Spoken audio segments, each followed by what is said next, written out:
الحمد لله رب العالمين وصلى الله وسلم وبارك على نبينا محمد وعلى آله وأصحابه أجمعين وأشهد أن لا إله إلا الله وحده لا شريك له وأشهد أن محمدا عبده ورسوله صلى الله عليه وعلى آله وأصحابه وسلم تسليما كثيرا أما بعد في هذا اليوم التاسع من شهر صفر عام 1402 من هجرة النبي صلى الله عليه وسلم نجتمع في بيت من بيوت الله لندرس موضوعا عظيما ونقرأ رسالة قيمة عنوانها التوضيح والبيان لشجرة الإيمان مؤلفها الإمام العلامة عبد الرحمن بن ناصر السعدي رحمه الله تعالى وهذا هو مجلسنا الأول في قراءة هذه الرسالة وتأملها فنستعين بالله عز وجل ونستمد منه التوفيق والثبات إنه ولي ذلك والقادر عليه.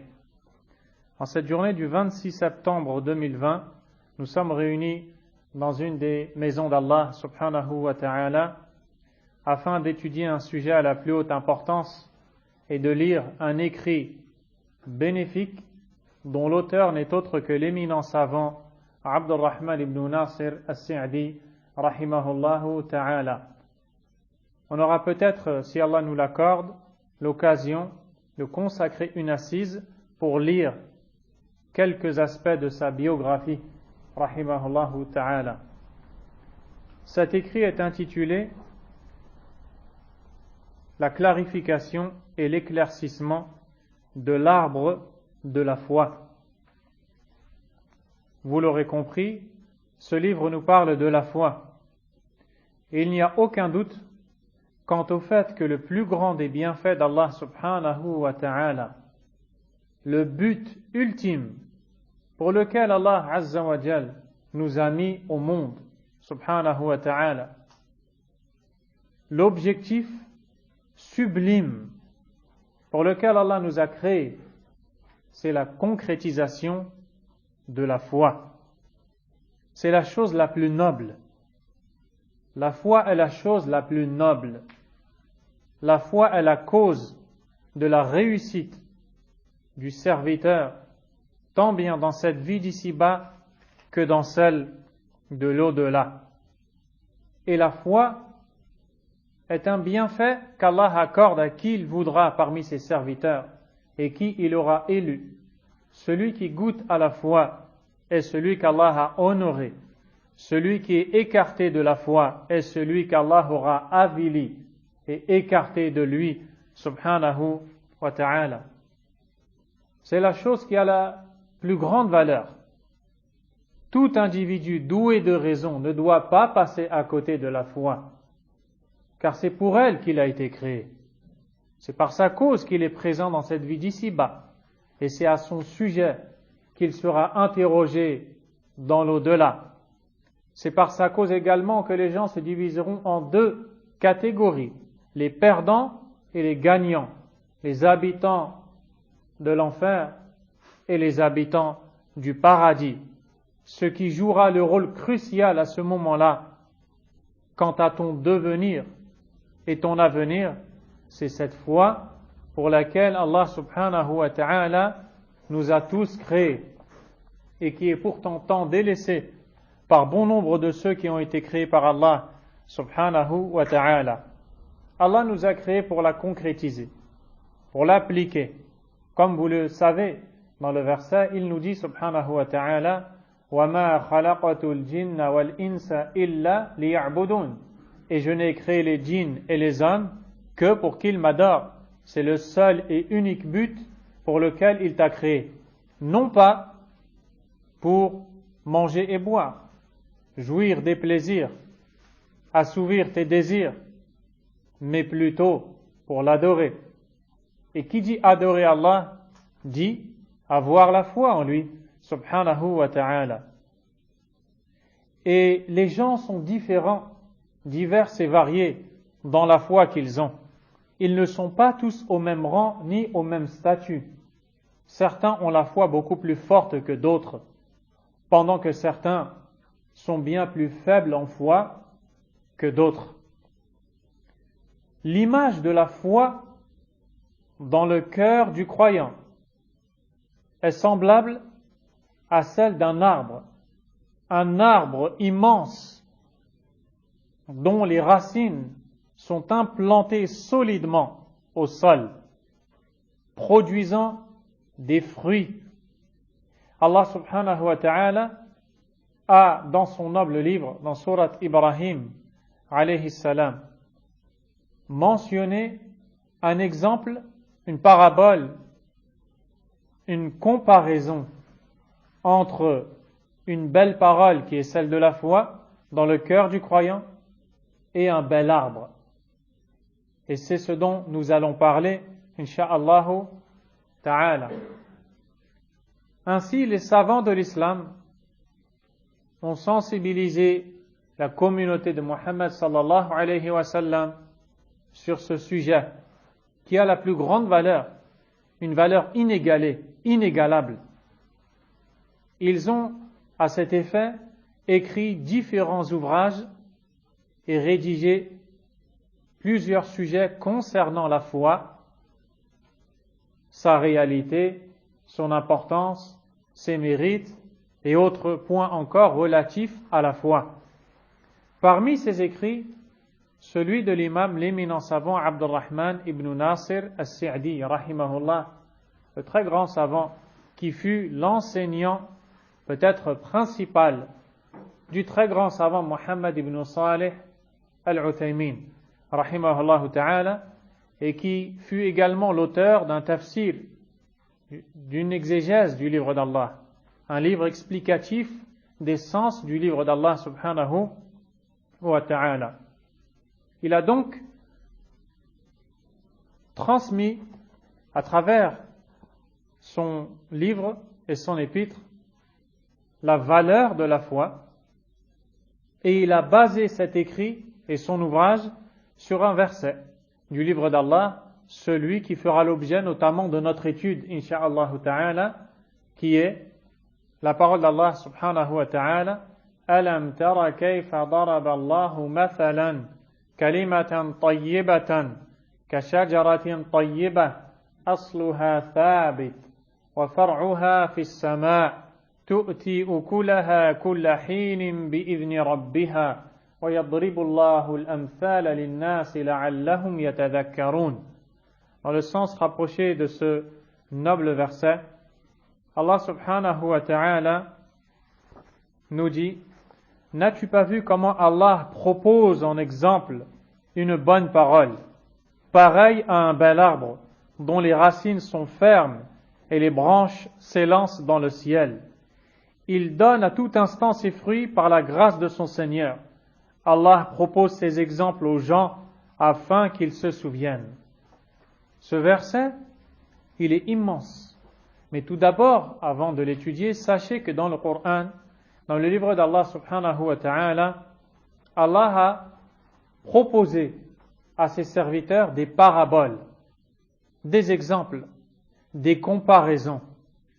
On le retrouve souvent dans le Coran, tout comme on le retrouve souvent dans les hadiths du prophète sallallahu alayhi wa sallam, lorsqu'il nous est dit que l'image, par exemple, de la bonne fréquentation et de la mauvaise est comparable à un vendeur de parfums et un forgeron,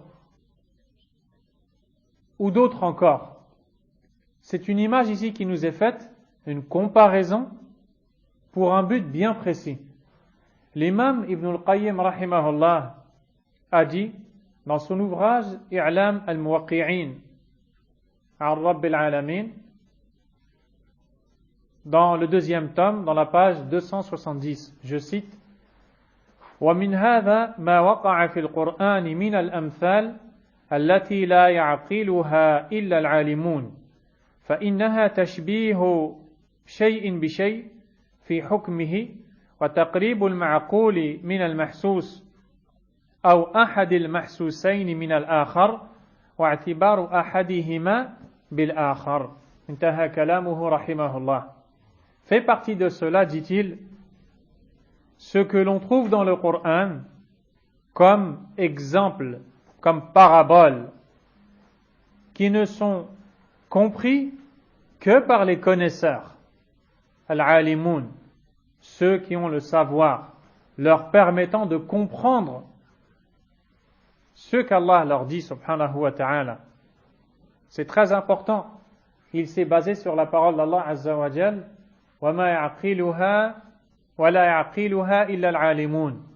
Après avoir cité les paraboles, al-amthal, Allah azza wa jal a dit dans le sens du verset, et ne les comprennent que les connaisseurs, dans Suratul Ankabut, l'araignée, et ne les comprennent que les connaisseurs, à tel point que certains salafs, certains pieux prédécesseurs disaient, lorsqu'ils voyaient qu'ils n'arrivaient pas à comprendre un ou une des paraboles, une des comparaisons mentionnées par Allah Azza wa Jalla dans le Coran, ils pleuraient, ils s'en voulaient, car ils savaient qu'Allah disait que ces exemples n'étaient compris que par les connaisseurs.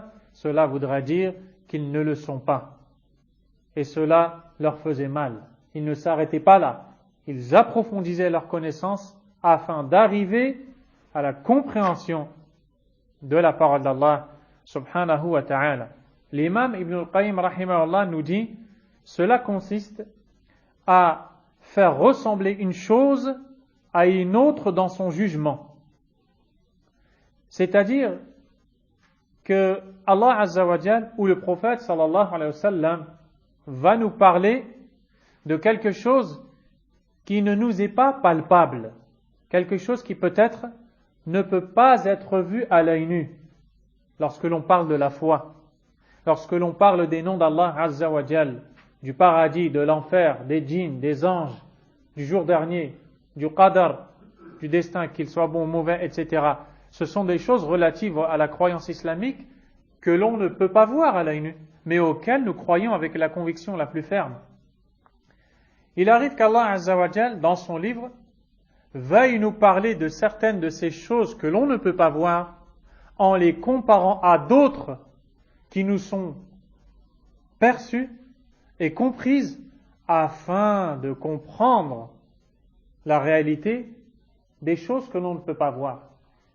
Ainsi, Allah Azza wa Jal ici, dans le verset, on va l'étudier, Inch'Allah, avec profondeur dans les moments à venir, nous compare la foi qui est dans le cœur du croyant, que tu ne peux pas voir à l'œil nu, à un bel arbre, que tu peux bel et bien voir à l'œil nu, afin d'avoir une image te permettant de comprendre ce qui est voulu par Allah subhanahu wa ta'ala. Ainsi, les paraboles proposées par Allah dans le Coran, nous dit l'imam Ibn al-Qayyim rahimahullah, consistent à faire ressembler une chose à une autre dans son jugement. Tout comme un bel arbre produit des fruits, l'arbre de la foi dans le cœur du croyant en produit aussi. Elles sont les bonnes actions, notamment. وَتَقْرِيبُ الْمَعْقُولِ مِنَ الْمَحْسُوسِ. Et à travers les paraboles, Allah fait le rapprochement entre quelque chose de palpable et quelque chose de raisonnable. C'est-à-dire quelque chose qui est compris, mais qui n'est pas palpable, qui n'est peut-être pas visible. Si je te disais, montre-moi la foi, tu ne pourrais le faire, mais c'est quelque chose qui pour toi est raisonnable. Tu as compris ce que c'est. أو أحد المحسوسين من الآخر. Et des fois, les paraboles consistent aussi à rapprocher deux choses palpables pour les comparer. وَاعْتِبَارُ أَحَدِهِمَا بِالْآخَرِ. Voilà ce que sont les paraboles qu'Allah nous propose dans son livre subhanahu wa ta'ala. Et dans le Coran, on va trouver des paraboles dans la comparaison entre le tawhid et le shirk, entre la récompense d'Allah et son châtiment, entre les gens de la guidée et les gens de l'égarement. Quand Allah subhanahu wa ta'ala nous dit « وَمَنْ يُشْرِكْ بِاللَّهِ » et quiconque associe à Allah, quiconque adore un autre qu'Allah et donne le droit d'Allah à un autre que lui. Une parabole arrive, écoutez la suite. فكأنما ومن يشرك بالله فكأنما خر من السماء. C'est comme s'il s'effondrait du ciel. فكأنما خر من السماء فتخطفه الطير. Et qu'il était, comment dirais-je, qu'il était happé exactement par les rapaces, les oiseaux tels que les aigles et autres. فَتَخْطَفُهُ الطَّيْرُ أَوْ تَهْوِي بِهِ الرِّيحُ فِي مَكَانٍ سَحِيقٍ. Ou que le vent le propulsait, un vent violent, le propulsait dans un endroit lointain. Vous avez compris? Tu penses, Walid? Qui pense avoir compris cette parabole? Vous êtes prudent. Vous avez raison. Dites Allahu A'lam. Barakallahu fikum. L'imam Ibn al-Qayyim rahimahullah nous explique cette parabole. Écoutez la science. Et voyez la différence entre ce moment-là où vous ne savez pas ce que l'on peut tirer de ce verset et le moment qui va arriver dans un instant où vous allez savoir ce que l'on peut tirer de ce verset. Et là, vous comprendrez combien vous avez été honoré et gratifié par Allah subhanahu wa ta'ala. L'imam Ibn al-Qayyim rahimahullah nous dit dans son livre I'lam al-Muwaqqi'in, dans le passage, le chapitre concernant l'explication des paraboles du Coran, il les a expliquées rahimahullah. Ici Allah azza wa jal fait la comparaison entre celui qui a le tawhid et celui qui l'a délaissé, en disant dans le sens du verset, et quiconque associe Allah, c'est comme s'il s'effondrait du ciel. Pourquoi cette parabole? Pourquoi cette comparaison particulièrement? Parce que celui qui est dans le tawhid, celui qui n'adore qu'Allah subhanahu wa ta'ala, est comparable, tellement il a été élevé par Allah de par le tawhid, à celui qui est au ciel. Et celui qui délaisse le tawhid parce qu'il l'associe à Allah et il adore un autre que lui, il est comparable à celui qui a choisi de délaisser le fait d'habiter le ciel, l'endroit le plus haut, pour retomber au plus bas. Celui qui adore un autre qu'Allah azza wa jal va chuter, il va être rabaissé par Allah, avili, et il va tomber de haut, parce qu'il a délaissé la hauteur qui ne peut être acquise que par le tawhid. On continue? Aw takhtafuhu at-tayr, ou que les rapaces venaient le happer en plein vol. Qu'est-ce que cela veut dire? Il s'agit donc d'une personne, et je vous laisse maintenant vous imaginer cette personne tombant du ciel, sachant qu'elle n'a pas d'issue. Qu'est-ce qu'il adviendra d'elle? Elle va mourir. Pendant qu'elle chute, elle sait qu'elle est en train de tomber et que la mort n'est que de plus en plus proche d'elle. Et en plus de cela, pendant qu'elle chute, imaginez-vous des rapaces qui viendraient la happer, la déchiqueter, la dévorer. Double souffrance. C'est l'état de la personne qui est associée à Allah azza wa jal.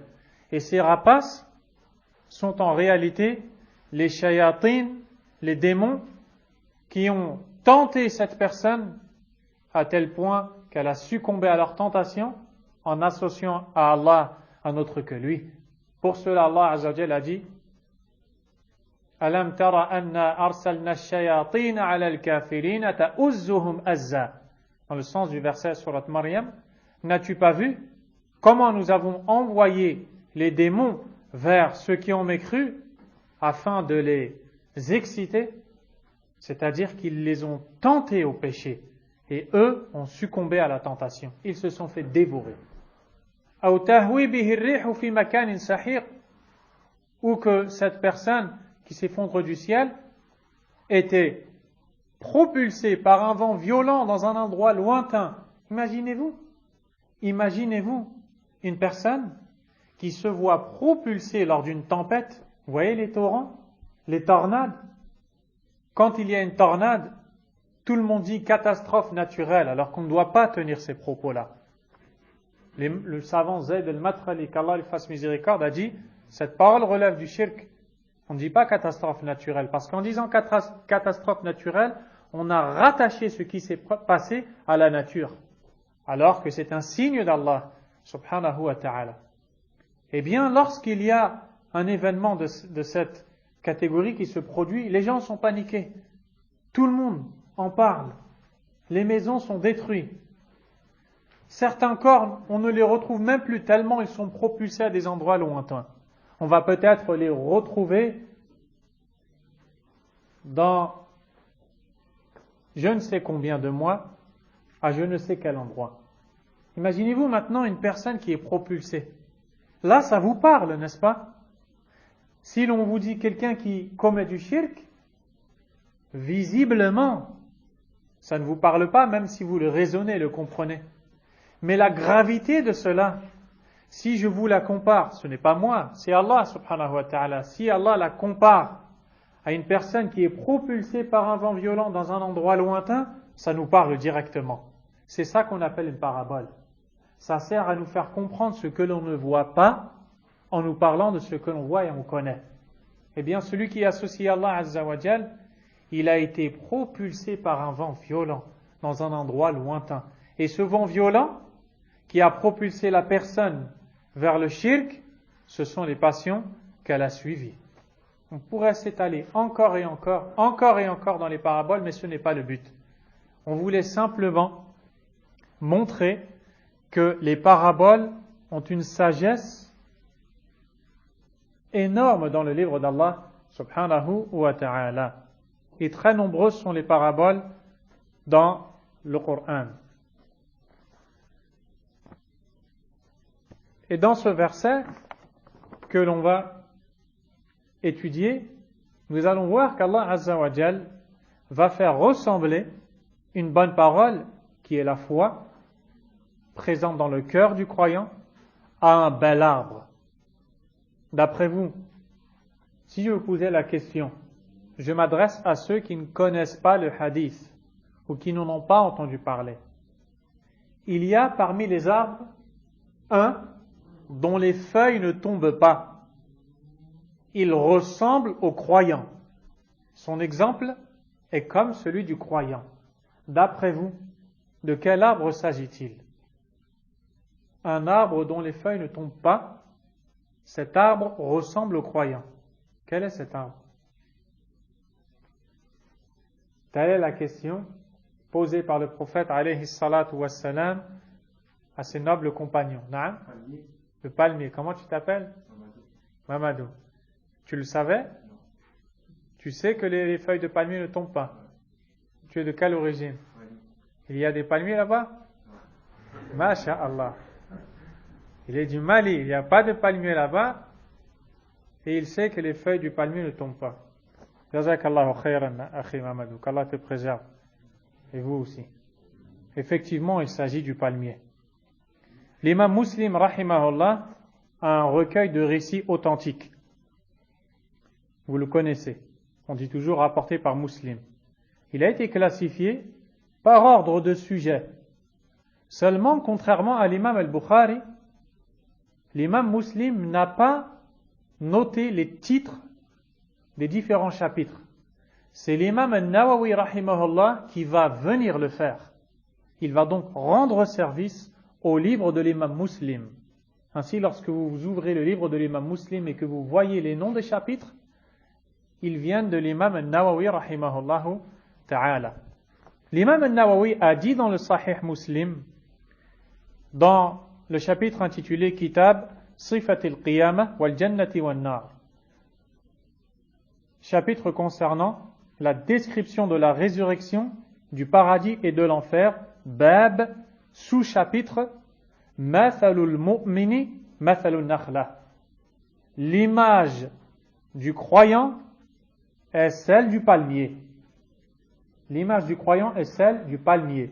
C'est le nom du sous-chapitre. D'après Abdullah ibn Dinar, عن عبد الله بن دينار أنه سمع عبد الله بن عمر رضي الله عنهما يقول قال رسول الله صلى الله عليه وسلم إن من الشجر شجرة لا يسقط ورقها وإنها مثل المسلم فحدثوني ما هي. Abdullah ibn Dinar rapporte d'après Abdullah ibn Umar, qu'Allah les agrée, que le prophète sallallahu alayhi wa sallam a dit: il y a certes parmi les arbres un arbre dont les feuilles ne tombent pas. Son image est comme celle du musulman. Parlez-moi-en. De quel arbre s'agit-il? D'après vous, qu'est-ce que les compagnons ont fait? فَوَقَعَ النَّاسُ فِي شَجَرِ الْبَوَادِ. Les compagnons se sont mis à conjecturer ou à émettre des avis quant aux arbres des différentes vallées. Certains ont dit tel arbre, d'autres tel arbre, tel arbre. Ils n'ont pas trouvé. Il y avait parmi ses compagnons Abu Bakr as-Siddiq radiyallahu anhu, Omar ibn al-Khattab radiyallahu anhu et certains des kibar sahaba, des grands compagnons. D'après vous, qui était là et connaissait la réponse? Celui qui à l'époque était le jeune Abdullah ibn Umar, qu'Allah l'agrée. Abdullah ibn Umar dit: وَوَقَعَ فِي نَفْسِي أَنَّهَا نَخْلَةٌ. Ça m'a traversé l'esprit l'idée qu'il s'agissait du palmier. Et pourquoi est-ce qu'alors il ne l'a pas dit? Parce qu'il ne l'a pas dit, il n'a pas répondu à la question. À votre avis? Je vous ai donné des indices, Rachid. Parce qu'il y avait en sa présence les grands compagnons. Et il faisait partie du bon comportement par lequel son noble père Omar radiyallahu anhu l'avait éduqué, que de ne pas parler devant les grands compagnons qui eux-mêmes n'ont pas parlé.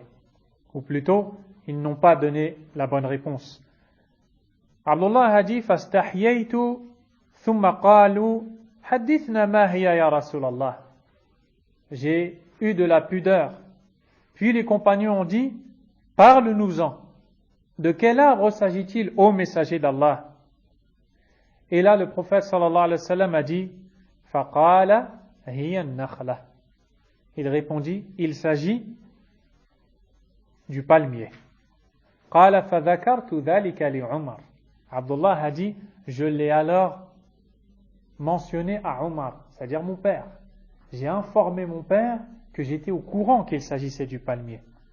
Quelle fut la réaction de Omar d'après vous? Un père qui voit son fils qui a autant de science, penser qu'il veut que son fils se taise. Il veut être fier de voir son fils répondre devant Kibar Sahaba radiyallahu anhum, et que on voit que son fils a une bonne compréhension de la religion d'Allah. Et d'ailleurs, l'imam al-Nawawi rahimahullah, dans les leçons à tirer de ce hadith, nous dit la fierté que ressent le père pour la science que détient son fils. Il l'a évoqué à Omar, et Omar radiyallahu ta'ala anhu a dit: قال لأن تكون قلت هي النخلة أحب إلي من كذا وكذا. Omar a dit: si tu avais dit à ce moment-là, c'est le palmier, si tu avais donné cette bonne réponse, cela m'aurait été préférable à ceci et cela. Il a cité des choses ayant une très grande valeur. J'aurais tant aimé que tu répondes.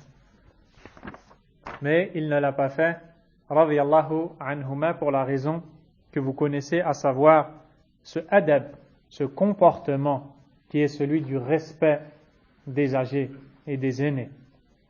Certaines variantes de ce hadith du prophète sallallahu alayhi wa sallam vont nous détailler la situation dans laquelle le prophète alayhi salatu wa sallam a été amené à leur parler du palmier et leur poser cette question. Elles sont rapportées par Al-Bukhari et Muslim, elles sont authentiques.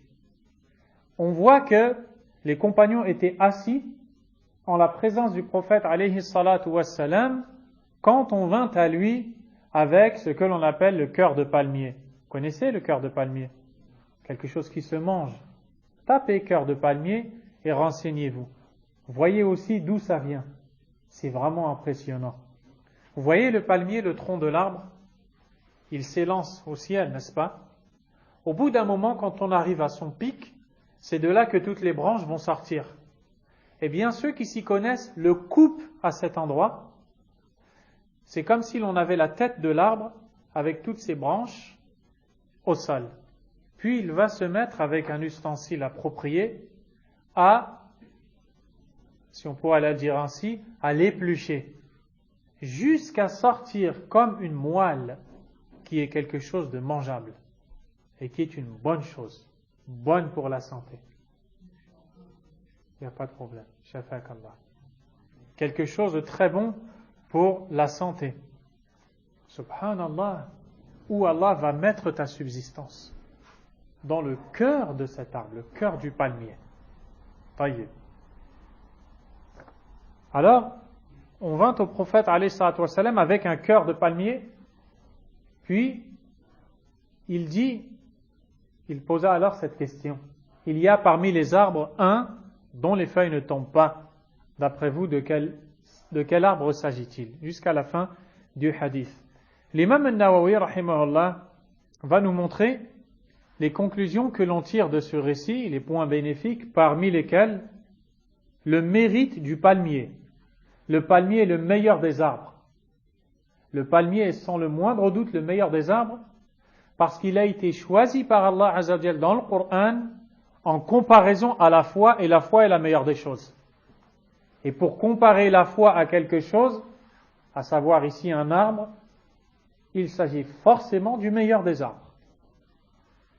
L'imam Muslim rahimahullah a dit, قال العلماء, les savants ont dit, وشبه النخلة بالمسلم في كثرة خيرها ودوام ظلها وطيب ثمرها ووجوده على الدوام فإنه من حين يطلع ثمرها لا يزال يؤكل منه حتى ييبس وبعد أن ييبس يتخذ منه منافع كثيرة ومن خشبها وورقها وأغصانها فيستعمل جذوعا وحطبا وعصيا ومخاصر وحصرا وحبا وحبالا وأواني وغير ذلك. La ressemblance du palmier avec le musulman, avec le croyant, se fait dans plusieurs choses. Premièrement, le palmier est un arbre qui a beaucoup de biens. Ceux qui le connaissent vous le diront, on ne jette rien, absolument rien du palmier. Le tronc va servir à quelque chose. Les écorces vont servir à quelque chose. Les feuilles vont servir à quelque chose. Tout ce qui vient du palmier, les racines, vont servir à quelque chose. Les dattes que l'on mange, les noyaux qui vont rester, vont servir à quelque chose. On ne jette absolument rien du palmier. On fait avec des constructions, on fait avec des tapis, on fait avec des paniers. Dans certains pays, ils prennent les feuilles de palmier, ils les étalent au sol et posent la bête qu'ils vont immoler dessus. Ça leur fait une surface propre au sol.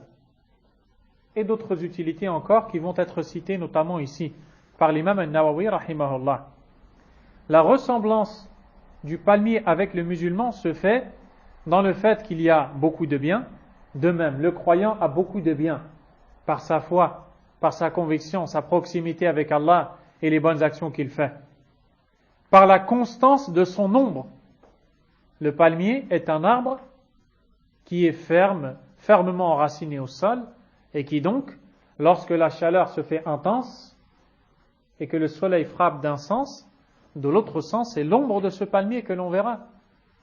C'est pour cela que ceux qui connaissent les palmeraies vont s'y abriter lors de fortes chaleurs.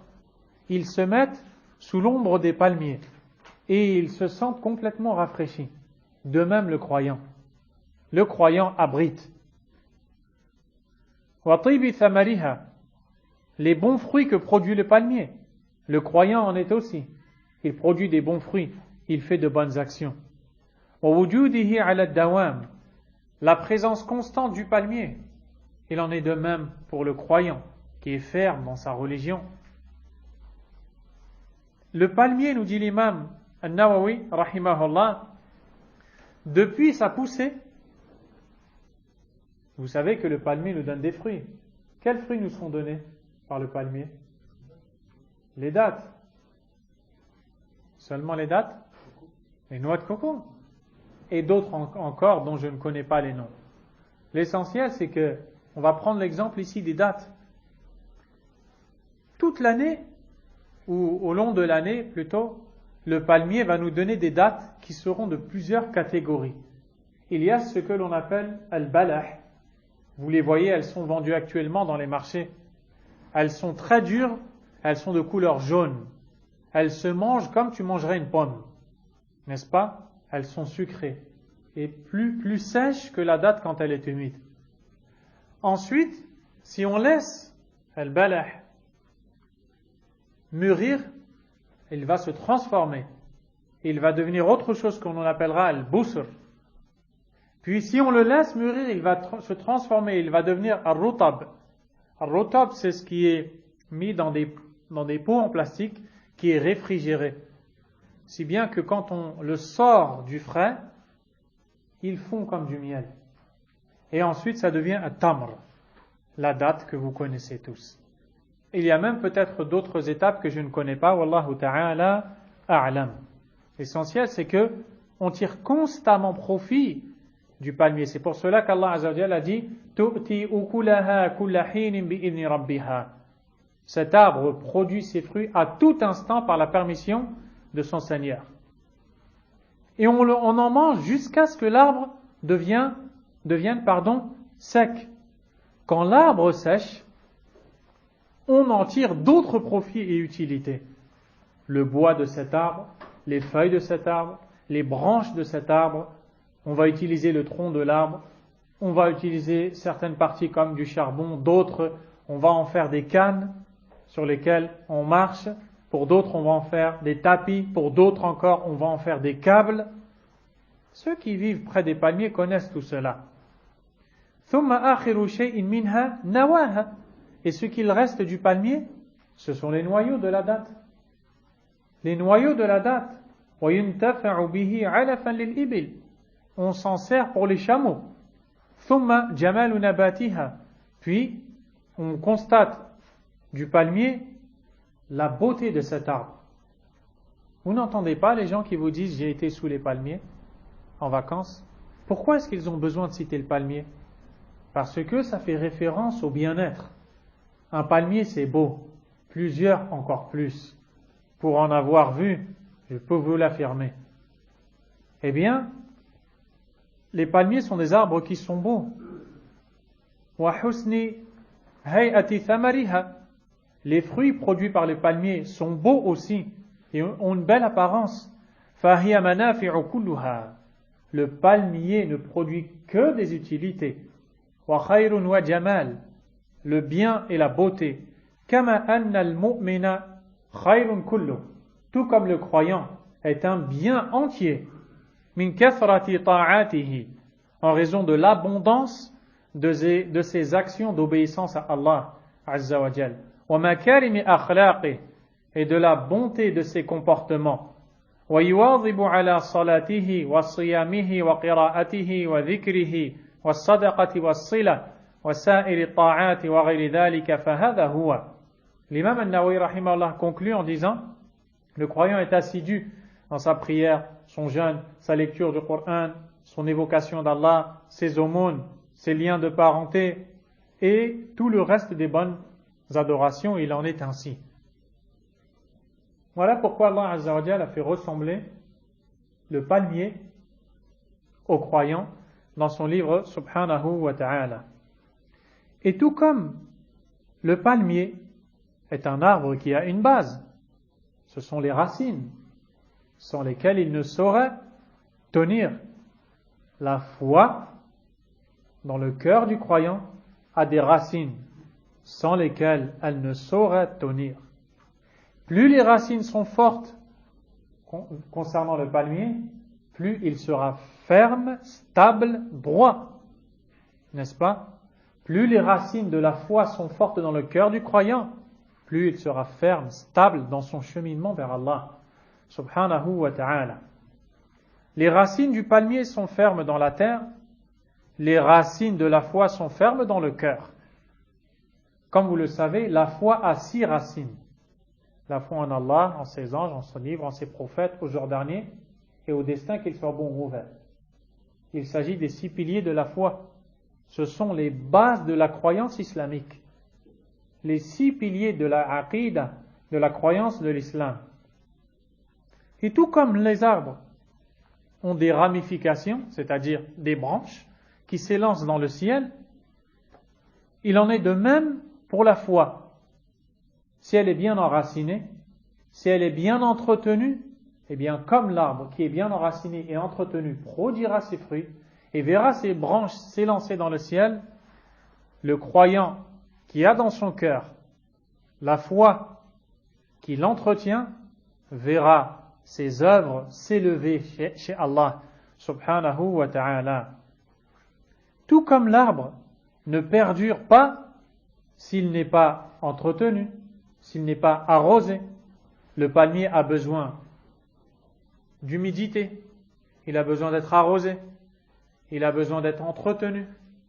Il faut enlever, arracher les mauvaises herbes susceptibles de nuire au palmier et donc de nuire aux fruits qu'il produira. N'est-ce pas? Il en est de même pour la foi. Elle doit être entretenue. Et c'est ainsi que la foi vit dans le cœur du croyant par la révélation d'Allah. Allah subhanahu wa ta'ala a dit dans Suratul Hadid, le fer, أَلَمْ يَأْنِ لِلَّذِينَ آمَنُوا أَنْ تَخْشَعَ قُلُوبُهُمْ لِذِكْرِ اللَّهِ وَمَا نَزَلَ مِنَ الْحَقِّ وَلَا يَكُونُوا كَالَّذِينَ أُوتُوا الْكِتَابَ مِنْ قَبْلُ فَطَالَ عَلَيْهِمُ الْأَمَدُ فَقَسَتْ قُلُوبُهُمْ وَكَثِيرٌ مِنْهُمْ فَاسِقُونَ. Le moment n'est-il pas venu pour ceux qui ont eu la foi que leur cœur frémisse au rappel d'Allah et à ce qui a été révélé de la vérité, et qu'ils ne ressemblent pas aux gens qui ont reçu le livre avant eux? Le temps leur a paru long, leurs cœurs se sont endurcis, et beaucoup d'eux furent pervers. Ici, Allah Azza wa Jal adresse un message fort aux croyants. Le moment n'est-il pas venu pour le cœur du croyant de frémir au rappel d'Allah et à la révélation d'Allah? Allah Azza wa Jal s'adresse au cœur du croyant. Dans le verset qui va suivre, Allah Azza wa Jal va nous dire اعلموا أن الله يحيي الأرض بعد موتها. Sachez qu'Allah fait vivre la terre morte. Sachez qu'Allah fait revivre la terre après qu'elle fut morte. Quelle est la relation entre ces deux versets? Allah Azza wa Jal nous parle des cœurs qui doivent se réveiller pour le rappel d'Allah, pour la révélation d'Allah. Puis il nous parle de la terre morte qu'il a fait revivre. Et comment est-ce qu'il fait revivre la terre? Avec la pluie. C'est avec la pluie que les végétaux vont pousser et que la terre va vivre, n'est-ce pas? Eh bien, Allah, en réalité, subhanahu wa ta'ala, comme nous dit l'imam Abdurrahman ibn Nasir al-Sa'di dans le tafsir de ce verset, veut nous montrer que tout comme Allah fait revivre la terre morte par la pluie, eh bien, il fait revivre les cœurs morts par la révélation. On pourrait dire que la révélation est pour le cœur comme la pluie est pour la terre. Plus elle est abondante et bonne, plus la terre va vivre, respirer et produire des végétaux. Plus tu nourris ton cœur par cette pluie de révélation, par cette pluie de versets du livre d'Allah et de hadith du prophète sallallahu alayhi wa sallam, plus ton cœur va se réveiller, s'éveiller, et il va produire non pas des végétaux, mais des bonnes actions, des bonnes paroles, des bons comportements. Et ça, c'est tout simplement quelque chose d'immense. N'est-ce pas qu'Allah Azza wa Jalla a dit Ya ayyuhalladhina amanu stajibu lillahi wa lirrasul idha da'akum lima yuhyikum. Ô vous qui avez eu la foi, répondez à l'appel d'Allah et du messager quand il vous appelle à ce qui vous fait vivre. Les ordres d'Allah Azza wa Jal vous font vivre, ô vous les croyants. Vos cœurs vivent par les ordres d'Allah. Cela veut dire que par le délaissement des ordres d'Allah, vos cœurs meurent. Les cœurs commencent par tomber malades, puis s'ils se laissent aller dans la maladie, ils vont jusqu'à mourir. Et quand le cœur est mort, la révélation ne lui est plus profitable. Le rappel d'Allah ne lui est plus d'aucune utilité. Il ne sait pas tirer profit des sens du livre d'Allah. Et il donne l'importance à la dunya. Il s'accroche à elle, il l'aime. Il ne peut pas s'en séparer. Il se sent enrichi alors qu'il est pauvre. Qu'Allah nous en préserve. Allah Azza wa Jal a dit au sujet de ceux qui étaient morts par l'abandon du tawhid et qui ont vu leur cœur revivre et renaître par le tawhid et la foi. أَوَمَنْ كَانَ مَيْتًا فَأَحْيَيْنَاهُ وَجَعَلْنَا لَهُ نُورًا يَمْشِي بِهِ فِي النَّاسِ كَمَنْ مَثَلُهُ فِي الظُّلُمَاتِ لَيْسَ بِخَارِجٍ مِنْهَا. Est-ce que celui qui était mort et à qui nous avons rendu la vie et accordé une lumière par laquelle il marche au sein des gens est comme celui qui est dans les ténèbres desquelles il ne sortira jamais? Vous connaissez la réponse. Et quand Allah subhanahu wa ta'ala nous pose une question, ne pensez pas qu'il attend de nous une réponse. Mais c'est seulement pour attirer notre attention sur le fait qu'il est impossible qu'une personne marchant dans les ténèbres desquelles elle ne pourrait jamais sortir serait semblable à une autre qui fut morte et à qui on rendit la vie, si bien qu'elle marche avec une lumière auprès des gens. Quel est ce nour? Le tawhid, la foi, l'iman, l'unicité d'Allah, al-wahi, la révélation d'Allah subhanahu wa ta'ala. Voilà comment est celui qui délaisse le tawhid, il est mort. Voilà comment est celui qui va vers le tawhid, va vers la foi, il vit. Et c'est la vraie vie. Vous avez donc compris combien est grande l'importance de ce sujet. Et ce livre est bénéfique et magnifique. Si j'étais à votre place, je ne manquerais pas un cours. Et le tawfiq huwa min Allah. La réussite n'est accordée que par Allah, subhanahu wa ta'ala. Donne de ton temps, donne de ta vie, 1 heure de ta vie pour écouter, pour comprendre, pour cultiver cette foi dans ton cœur. Car le but au final n'est pas simplement que d'emmagasiner des connaissances, mais c'est de faire vivre ton cœur par cette foi et de faire naître et découler des bonnes actions, une bonne moralité, un bon adab, husn al-khuluq. Pas simplement de dire la foi a telle définition, le tawhid se divise en tant de catégories, puis tu n'arrives pas à prier, tu n'arrives pas à invoquer Allah, tu n'arrives pas à jeûner, tu n'arrives pas à faire telle et telle adoration aimée par Allah subhanahu wa ta'ala. Ce noble écrit de l'imam Sa'di, rahimahullah, contient 3 grands sujets principaux. Le premier, at-ta'rifu bil-iman, la définition de la foi, la réalité de la foi. Qu'est-ce que veut dire l'iman? C'est ce que l'on va voir dans ce livre et l'on va étudier. Le deuxième point, min ayna yustamaddu al-iman, d'où est-ce que l'on puise la foi? En d'autres termes, les causes d'augmentation de la foi, si vous le voulez.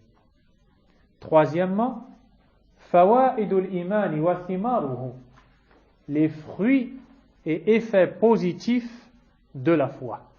Voilà le sujet de ce livre pour résumer. Ce livre a 3 sujets. Qu'est-ce que la foi? Comment puiser la foi? Quels sont les mérites de la foi? Voilà le sujet de ce livre. Nous allons donc commencer à lire l'introduction. وبالله التوفيق ونسأل الله أن يوفقنا إنه ولي ذلك والقادر عليه.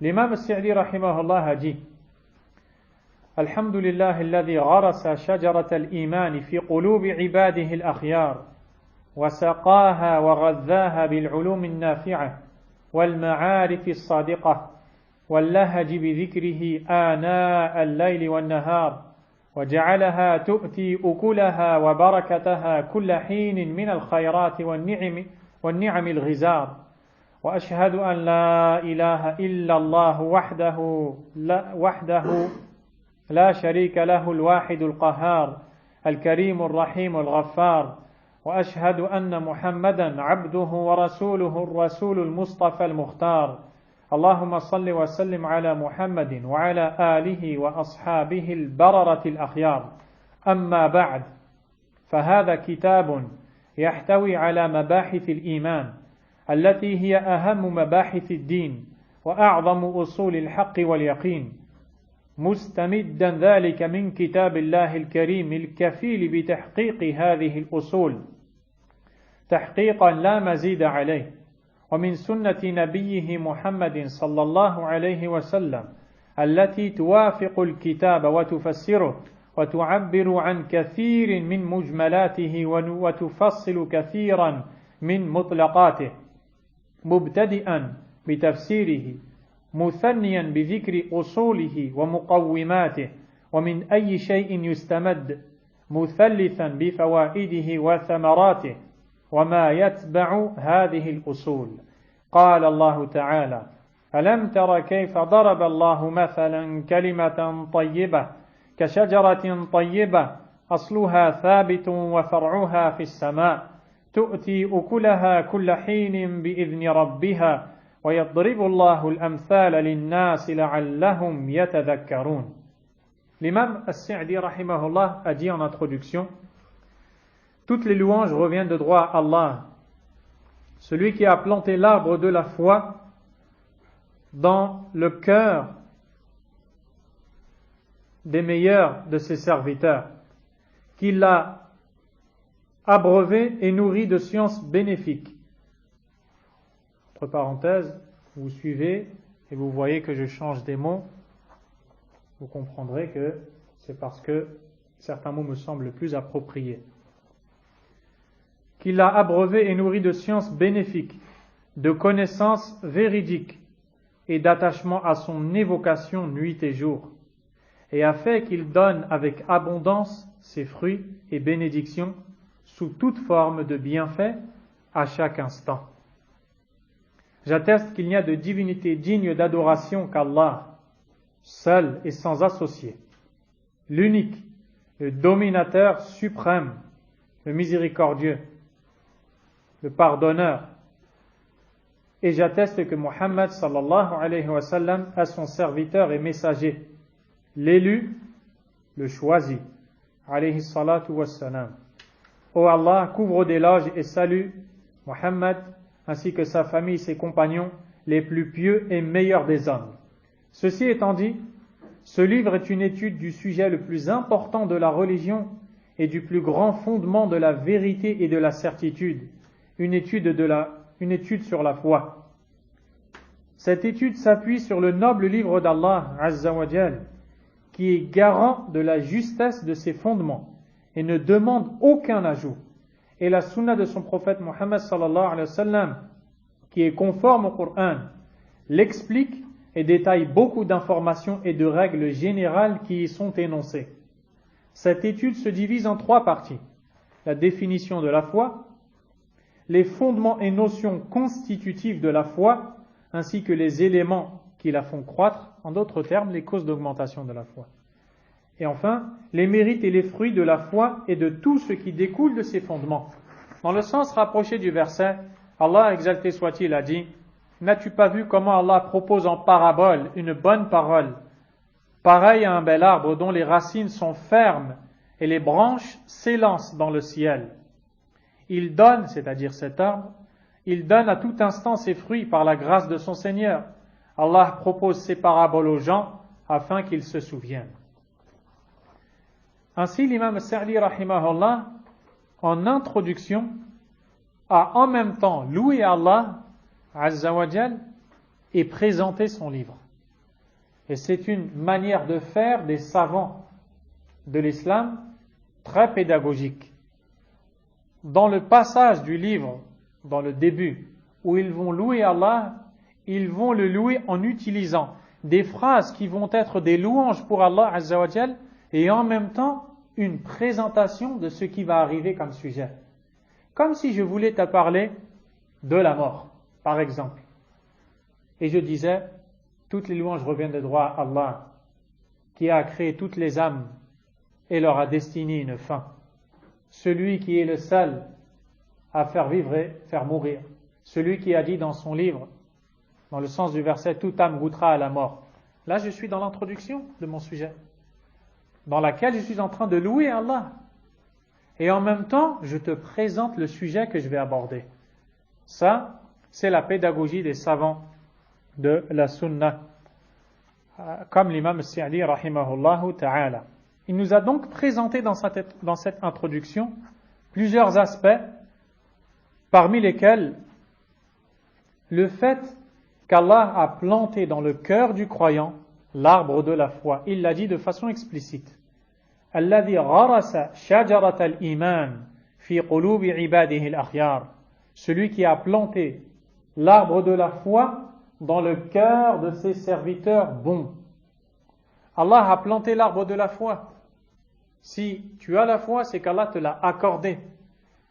Dans Surat al-Hujurat, Surat numéro 49, Allah Azza wa Jal, s'adressant aux croyants, a dit وَلَكِنَّ اللَّهَ حَبَّبَ إِلَيْكُمُ الْإِيمَانِ وَزَيَّنَهُ فِي قُلُوبِكُمْ.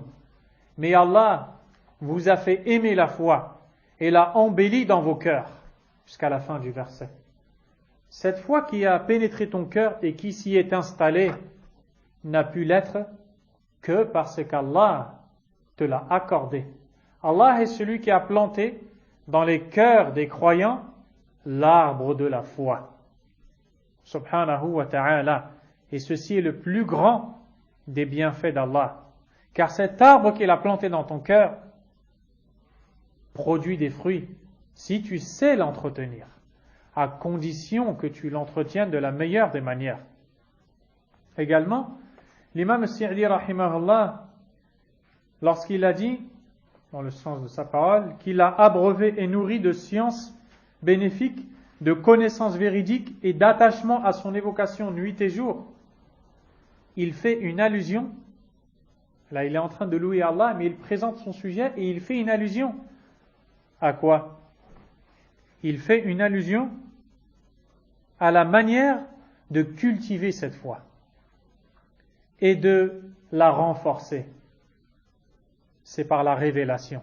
Pour cela, il dit qu'il a abreuvé, Allah Azza wa Jal a planté l'arbre de la foi dans le cœur du croyant, puis il l'a irrigué, il l'a imbibé d'eau, il l'a abreuvé.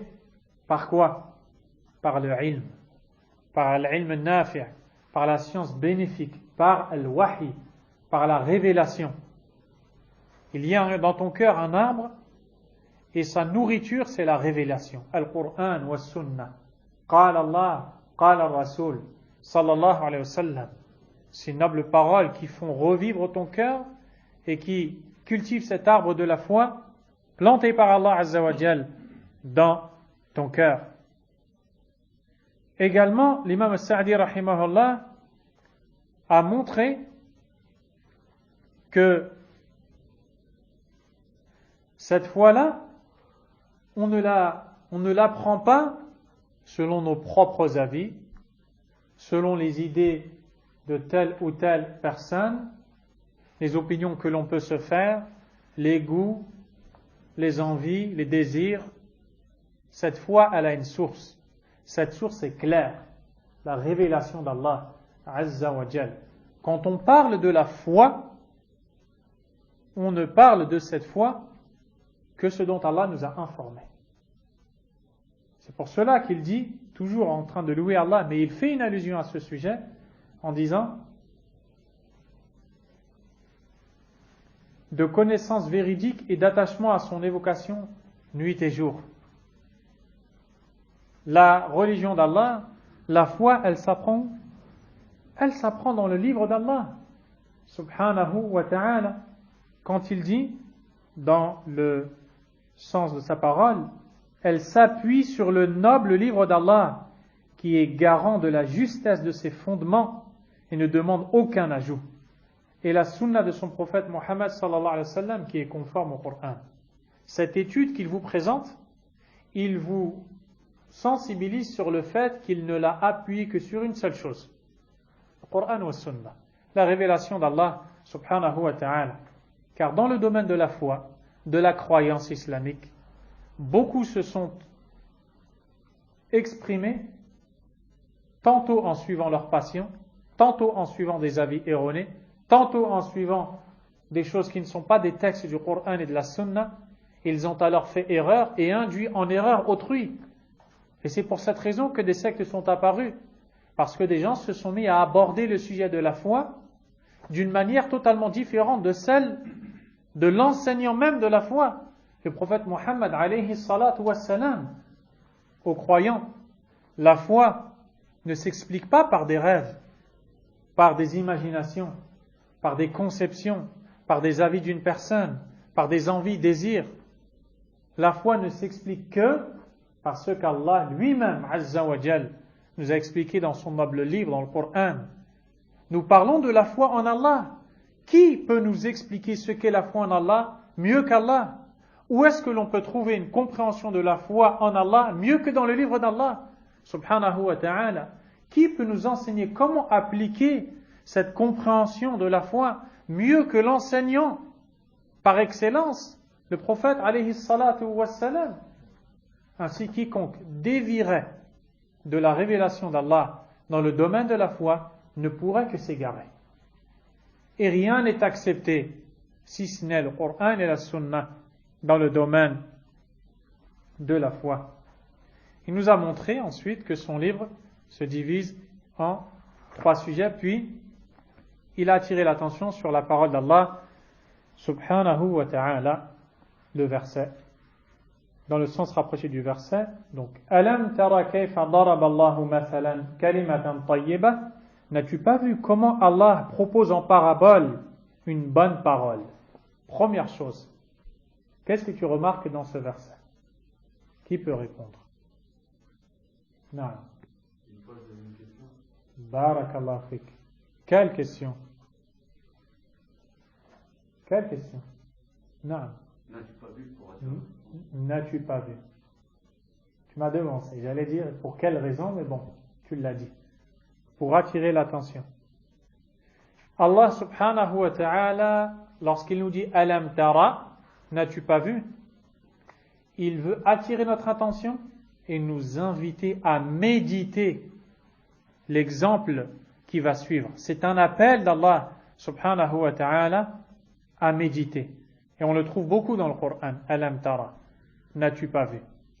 Ici, Allah nous appelle subhanahu wa ta'ala à méditer la comparaison, la ressemblance entre la bonne parole, qui est la foi dont l'arbre est planté dans le cœur du croyant, et ce bel arbre. Ici, on ne dit pas de quel arbre il s'agit, mais vous l'aurez compris, dans le hadith, le prophète alayhi salatu wassalam nous dit clairement, explicitement, qu'il s'agit du palmier, en comparaison avec l'arbre de la foi planté dans le cœur. Allah tabaraka wa ta'ala nous fait donc comprendre qu'il s'agit du meilleur arbre. Pourquoi? Parce que si cet arbre a été mentionné par Allah en comparaison avec la foi, qui est la chose la plus importante, au-dessus de laquelle il n'y a rien, eh bien il s'agit du meilleur des arbres d'Allah tabaraka wa ta'ala. D'ailleurs, un autre arbre béni a été mentionné dans le Coran. Il s'agit de quel arbre? L'olivier. Barakallahu fikum. Et d'autres aussi. Quoi qu'il en soit, nous sommes dans le palmier. Le palmier est un bel arbre. Dans Sahih al-Jami' al-Saghir de l'imam al-Suyuti, rahimahullah, de Suyuti, rahimahullah, authentifié par l'imam al-Albani, on retrouve un hadith d'après Abdullah ibn Umar radiyallahu anhuma. Le prophète alayhi salatu wa salam a dit Mathalul mu'min, mathalun nakhla. L'image du croyant est l'image du palmier. Ma akhadta minha min shay'in nafa'ak. Quoi que tu prennes de ce palmier, il te tirera profit. Fin du hadith. L'image du croyant est comme celle du palmier. Quoi que tu prennes du palmier, du tronc, de la feuille, des branches, des fruits, des noyaux de ces fruits, de la moelle du palmier, en d'autres termes le cœur de palmier, des écorces, de ses racines, de tout ce que tu veux qui vient du palmier, tu vas en tirer profit. C'est ainsi que doit être le croyant. Il est semblable en cela au palmier dont on tire profit de toutes les composantes. Le croyant, on tire profit de lui dans tout et il est utile. Dans ce verset, Allah tabaraka wa ta'ala a cité 4 ressemblances entre le palmier et le croyant. La première, quand il dit kalimatan tayyibatan ka shajaratin tayyibah. N'as-tu pas vu comme Allah propose en parabole une bonne parole, pareil à un bel arbre. Donc, le croyant, il est bon. L'arbre de la foi qui habite son cœur est bon. Et proportionnellement à la bonté de l'arbre de la foi poussant dans son cœur, le croyant va faire apparaître des bonnes choses, des bonnes actions, des bonnes paroles, des bons comportements, des bonnes moralités. Pour cela, il sera dit aux habitants du paradis avant qu'ils y entrent, « Salamun alaykum tibtum fadkhuluha khalidin » Paix sur vous, vous étiez bons, entrez-y pour y demeurer éternellement. Pourquoi est-ce que vous y entrez? Parce que vous étiez bons. Qu'est-ce qui est bon parmi les arbres? Le palmier. Également, le prophète sallallahu alayhi wa sallam a dit Inna Allaha tayyibun la yaqbalu illa tayyiba. Allah est certes bon et n'accepte que ce qui est bon. Subhanahu wa ta'ala. Le croyant, il est bon, tout comme cet arbre est bon. La deuxième ressemblance, c'est le fait de savoir que tout comme l'arbre a une racine fermement enracinée sous le sol, la foi a une racine fermement plantée dans le cœur. Troisièmement, donc ça c'est dans la parole d'Allah Azza wa Jal, asluha thabitun wa far'uha fis sama, dont les racines sont fermes. La troisième chose, anna al-far'a mumtaddun fis sama, le fait que les branches s'élancent dans le ciel. La foi a des fondations solidement plantées dans le cœur. Elle va produire des belles branches qui, proportionnellement à la solidité des fondations, s'élèveront et deviendront de plus en plus belles, de plus en plus fructueuses. Il en est de même pour la foi du croyant dans le cœur. Plus il connaît Allah, plus ses actes sont bons. Quatrième comparaison faite dans ce verset, c'est dans la parole d'Allah Azza wa Jal, tu'ti ukulaha kulla hinin bi'idhni rabbiha. Dans le sens du verset, cet arbre donne à tout instant ses fruits par la permission. C'est pas par la grâce, c'est par la permission de son Seigneur. Subhanahu wa ta'ala. Eh bien, il en est de même pour l'arbre de la foi dans le cœur. Quand il est bon, le croyant qui a la foi dans le cœur va faire toutes sortes de bonnes actions et à tout instant, à chaque moment. Et tout comme les palmiers sont différents dans cette vie d'ici-bas, ils ne sont pas tous de la même race, de la même catégorie. Ils ne sont pas tous dans le même état. Ils ne vivent pas dans le même climat. Vous avez à voir certains palmiers dans des pays qui sont immensément grands, d'autres plus petits. Certains produisent telle catégorie de fruits, d'autres des fruits différents. Dans l'état du palmier, dans la santé du palmier, certains, lorsqu'ils ne sont pas entretenus, ils n'ont pas assez d'humidité, ils n'ont pas assez de lumière, ils n'ont pas assez d'eau, les mauvaises herbes ne sont pas arrachées, eh bien le palmier tombe malade. Il ne produit pas de fruits. Ou alors il produit des fruits qui périssent très rapidement, qui tarissent, ils changent de couleur. Il n'est pas beau à voir. Tout cela à cause de quoi? Tout ce qui vient autour. Le fait de ne pas l'arroser. C'est pour cela que certains achètent des palmiers et les mettent dans leur maison pour embellir leur jardin. Et au final, le palmier meurt. Pourquoi? Il n'est pas à sa place, n'est-ce pas? Et donc, vous pouvez trouver un palmier d'une race qui est en très bonne santé, qui va vous donner de très bonnes dattes ou des très belles noix de coco. Tout comme vous pouvez trouver des palmiers qui ne produisent pas assez, très peu, qui produisent beaucoup mais qui sont taris, qui produisent rien du tout. Ça, c'est la comparaison avec quoi, à votre avis, mes frères? La foi du croyant, c'est-à-dire exactement. Hein? Les actions, mais encore. Le comportement. Sulayman. La sincérité. Le comportement. Tous les croyants, ils n'ont pas la même foi. Barakallahu fik. La foi d'une personne à une autre n'est pas la même. Certains, chez les gens, ont la foi forte parce qu'ils ont su la cultiver. Ils l'ont mis dans le bon climat. Ils lui ont donné la bonne nourriture, al-wahi, la révélation du Coran et de la Sunna. Ils ont surveillé les mauvaises herbes, les péchés, ils les ont chassés. Le suivi des passions, les tentations, le shirk, la bid'a, kaba'ir al-dhunub, les péchés majeurs. Et alors ils ont toujours, par la permission d'Allah, protégé leur arbre. Donc un arbre protégé ne va vous donner que des bons fruits. L'autre, il ne fait pas attention. Il fait un péché, il est inattentif, il est insouciant. Comme la personne qui cultive un palmier et il voit une mauvaise herbe, il se dit après, ce n'est rien, ce n'est pas grave. Mais il ne sait pas que cette mauvaise herbe fait son travail dans les racines du palmier. Et quand le travail se fait, on le voit dans les branches. Le palmier meurt, le palmier est en mauvais état. C'est pareil pour la foi du croyant. On va s'arrêter ici, Inch'Allah Ta'ala, et on reprendra la suite demain. Bi'idhnillah. Wallahu a'lam. Wa sallallahu wa sallam. Wa baraka ala nabiyyina Muhammadin wa ala alihi wa ashabihi ajma'in. Subhanakallahumma wa bihamdik. Ashhadu an la ilaha illa anta astaghfiruka wa atubu ilayk.